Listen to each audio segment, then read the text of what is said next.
আসসালামু আলাইকুম। আমরা আজকে আপনাদের সামনে আরও একটি খুবই ইম্পর্টেন্ট টপিকস নিয়ে হাজির হয়েছি। আমাদের টপিক্সটার নাম হলো জেরান্ড এবং পার্টিসিপল আইডেন্টিফিকেশন। বিশ্ববিদ্যালয় ভর্তি পরীক্ষায় এই জেরান্ড পার্টিসিপল থেকে এত প্রশ্ন আসে, এত কনফিউজিং প্রশ্ন আসে। আমাদের বাজারে যে ভালো ভালো বই আছে, সেই বইয়ের যে রুলসগুলো এবং স্ট্রাকচার, এগুলো এত রুলস এবং স্ট্রাকচার দিয়ে ব্যাখ্যা করা, যেটা দিয়ে সমাধান করতে গেলে বিশ্ববিদ্যালয় ভর্তি পরীক্ষার ওই কম সময়ের মধ্যে শেষ করা খুবই কঠিন কাজ। তো আসলে এই জেরান্ড পার্টিসিপল এই বিষয়টাকে আজকে আমরা একেবারে পানি করে ফেলব। জেরান্ড এবং পার্টিসিপল আসলে এই বিষয়টা কি? জেরান্ড এবং পার্টিসিপলকে যদি আমরা দেখি, ভার্বের সাথে যখন আইএনজি যুক্ত কোনো অংশ থাকে এবং সেটা একটা ওয়ার্ড হয়, সেটা হয় পার্টিসিপল অথবা জেরান্ড। দেখো আমরা লিখেছি ভার্বের সাথে আইনযুক্ত অংশ হয় জেরান্ড হবে, না হয় পার্টিসিপল হবে।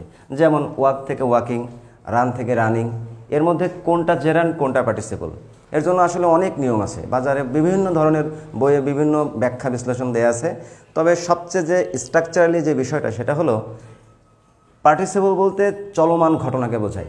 অর্থাৎ যখন আইনযুক্ত অংশ ওই সময়কার চলমান ঘটনা বোঝায়, সেটা হলো পার্টিসিপল।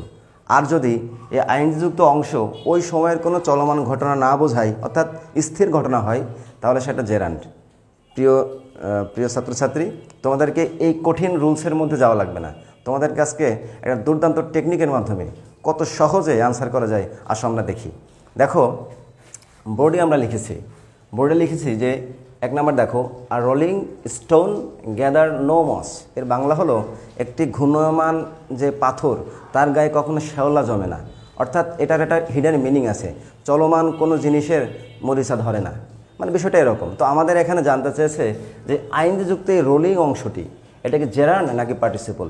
তো আমরা দেখব যে এই রোলিংকে আসলে ওই সময়কার কোনো চলমান ঘটনা কিনা। তো আমরা এই চলমান ঘটনা বা স্থির ঘটনা এই ধরনের টেকনিকেও যাব না। আমরা বেসিকটা জানি কি, পার্টিসিপল হলো চলমান ঘটনা আর জেরান্ড হলো স্থির ঘটনা। এটা আমরা আসলে এটা গ্রামারের নর্মাল আলোচনা। কিন্তু আমাদের টেকনিকটা দেখো, টেকনিকটা হলো যেখানে আমাদের আইএনজি যুক্ত অংশ আছে, তার ডানে অথবা বামে দেখব আমার নাউন আছে কিনা। যদি নাউন থাকে, তাহলে ওই নাউনের এবং আইনযুক্ত অংশের মাঝে একটা ইজ বসাবো। ইজ বসিয়ে আমরা সেই নাউন থেকে বাক্যটি পড়তে থাকব। যদি দেখি যে বাক্যটির অর্থ হয়, সুন্দর একটা মিনিং হয়, তাহলে সেটা পার্টিসিপল, আর মিনিং না হলে জেরান্ড। দেখো আমরা যদি দেখি এই রোলিং শব্দটির বামে আমরা দেখব নাউন আছে কিনা। দেখলাম এ আছে, এ একটা আর্টিকেল, তো এটা একটা নাউন না। তার মানে আমার এবার চলে যেতে হবে ডান সাইডে। দেখো ডান সাইডে আছে স্টোন একটি পাথর, যেটা হলো একটা নাম। তো আমি যেহেতু পেয়ে গেছে ডান সাইডে নাউন, এই রোলিং এবং স্টোন এই দুইটার মাঝে আমি একটা ইজ বসাবো। দেখো আমি যদি একটা ইজ বসাই এবং এই স্টোন থেকে এই পর্যন্ত পড়তে থাকবো, খেয়াল করো। আমি যদি বলি স্টোন ইজ রোলিং, এর বাংলা হয় পাথরটা গড়াগড়ি খাচ্ছে। আসলে তো একটা পাথর গড়াগড়ি খেতে পারে, তাই না? এই যে সুন্দর একটা মিনিং হচ্ছে, এই কারণে এই রোলিংটি হয়ে যাবে পার্টিসিপল। আমি আরেকবার বলি, দেখো আমাদের কাজ হলো আইনযুক্ত অংশের ডানে অথবা বামে দেখব নাউন আছে কিনা। দেখো আমি দেখলাম বামে নাউন নেই, ডানে নাউন আছে। এর মাঝে আইনযুক্ত অংশ এবং নাউনের মাঝে একটা ইজ বসালাম। ইজ বসানোর পরে আমার কাজ শেষ। আমি কি করব, এখান থেকে পড়তে শুরু করব। দেখো এই যে নাউন থেকে স্টোন ইজ রোলিং, পাথরটি গড়াগড়ি খাচ্ছে। তার মানে একটা সুন্দর মিনিং হচ্ছে। যেহেতু মিনিং হচ্ছে, তাই এটা হলো পার্টিসিপল। যদি আমরা গ্রামারের বেসিক আলোচনা থেকে দেখি, চলমান ঘটনা, দেখো পাথরটা যখন গড়াগড়ি খাচ্ছে, তখন তো একটা কাজের মধ্যে সে আছে, অর্থাৎ সে বারবার এভাবে গড়তে উপর থেকে নিচে পড়ছে, ওই সময়কার চলমান ঘটনা। তবে আমাদের এই ব্যাখ্যাটা জানার দরকার নেই। জাস্ট আমি দেখব ইজ বসিয়ে বাক্যের অর্থ হয় কিনা। যদি অর্থ হয়, তাহলে সেটা পার্টিসিপল, না হলে জেরান্ড। আসো আমরা 2 নম্বর বাক্যটি দেখি। 2 নম্বর বাক্যে আছে he board on a running train. সে একটি রানিং ট্রেনে উঠলো। এই দেখো আমরা বামে দেখব যে বামে আমাদের কোনো নাউন আছে কিনা। দেখলাম নাউন নেই, তাহলে চলে যাব ডানে ট্রেন একটা নাউন। তো নাউন এবং এর মাঝে আমি একটা ইজ বসাবো। বসিয়ে এবার পরে দেখব এখান থেকে এই পর্যন্ত যে কোনো মিনিংটা হয় কিনা। ট্রেন ইজ রানিং, ট্রেনটা চলছে, একটা ঘটনা, সুন্দর একটা সেন্টেন্স হচ্ছে। তার মানে এটা হলো পার্টিসিপল। দেখো ট্রেন কিন্তু ওই সময় চলছে, মানে কি ট্রেন একটা কাজের মধ্যে আছে, চলমান একটা ঘটনা। এবার যদি আমরা দেখি 3 number, this is my reading room. দেখো একই ঘটনা, এর বামে কি আমার কোনো নাউন আছে? নেই। ডানে দেখি রুম একটা নাউন। এবার এই নাউনের মাঝে আমি একটা ইজ বসাবো। ইজ বসিয়ে দেখি রুম ইজ রিডিং। বলো তো রুম কি পড়তে পারে? রুমের কি ক্ষমতা আছে পড়তে? অনেক পড়ে দেবে তোমাকে। তুমি একটা জিনিস বুঝছো না, রুম তোমাকে বুঝিয়ে দিচ্ছে যে এই জিনিসটা এই না সেই, তোমার মাথার মধ্যে ঢুকে যাচ্ছে। এই ঘটনা ঘটে না, কারণ রুম নিজে কখনো পড়তে পারে না, পড়তে পারি আমরা। তার মানে এই যে সেন্টেন্সটা রুম ইজ রিডিং, এটার কোনো মিনিং আসলে হয় না। যেহেতু একটা মিনিং হয় না, তাই এটি হয়ে যাবে জিরান্ড। আমার মনে হয় বুঝতে পেরেছ। আমরা যদি 4 নম্বর বাক্য দেখি, a crying baby come to me. এটি কান্নারত একটি শিশু আমার কাছে আসলো। দেখো আইনযুক্ত অংশ, এর বামে দেখবো নাউন আছে কিনা। নাউন আছে? নেই। ডানে নাউন আছে, বেবি একটা নাউন। এর মাঝখানে আমি একটা ইজ বসাই, তাহলে কি হবে? বেবি ইজ ক্রাইং, বাচ্চাটি কান্নাকাটি করছে। একটা সুন্দর মিনিং হয়, এই কারণে এটি হলো পার্টিসিপল। দেখো আমরা যদি গ্রামারের আলোচনাটাই দেখি, চলমান ঘটনা, যখন বলছি আমি যে বেবিটি কান্নাকাটি করছে, তার মানে ওই সময় সে আসলে একটা কাজের মধ্যে আছে। কিন্তু যখন বলছিলাম রিডিং রুম, এটা একটা রুমের নাম, এটা কিন্তু কোনো কাজ না, ওখানে পড়াশোনা হচ্ছে না, জাস্ট একটা তোমার রিডিং রুম, কারণ বেডরুম থাকে, এই ধরনের রুমের জাস্ট একটা নাম। আমার মনে হয় বুঝতে পেরেছ। তার মানে এই ধরনের প্রশ্ন আসলে আমরা যেটা করব, জাস্ট দেখব যে আইনযুক্ত অংশের ডানে অথবা বামে নাউন আছে কিনা। যেই দিকে নাউন থাকবে সেখানে একটা ইজ বসাবো, এবং সেই নাউন থেকে আইনযুক্ত অংশ পর্যন্ত আমরা পড়তে থাকব। যদি দেখি বাক্যের অর্থ সুন্দর একটি মিনিং হয়, তাহলে সেটা পার্টিসিপল, আর মিনিং না হলে সেটা হলো জেরান্ড।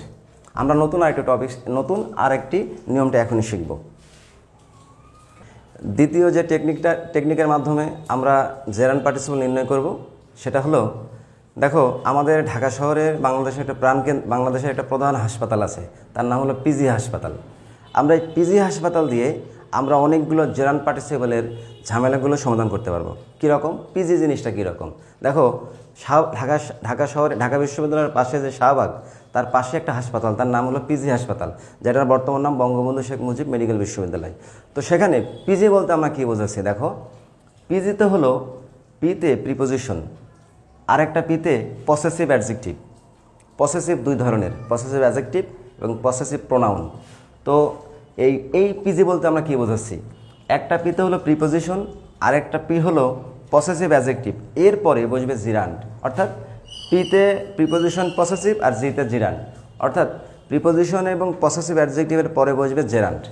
তো আমরা এই কনসেপ্টে কাজে লাগিয়ে কিন্তু এই 3টা প্রশ্ন মুহূর্তের মধ্যে কয়েক সেকেন্ডে আমরা সমাধান করে ফেলতে পারি। তার আগে আসো, প্রিপোজিশন তো আমরা চিনি না, হয়তো অনেকে চিনো তোমরা।